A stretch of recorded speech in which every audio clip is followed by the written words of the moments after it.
سلام دوستان عزیز، روز سعید جمعه را بر کل مسلمان و خصوصا مردم تاجیکستان مبارکباد میگم.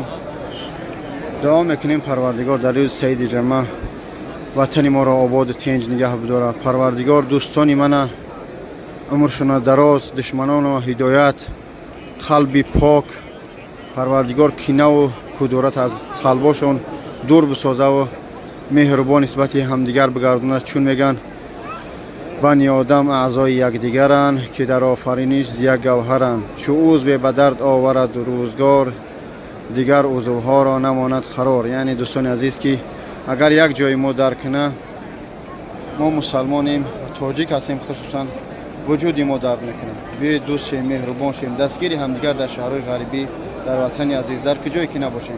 جمعتون مبارک.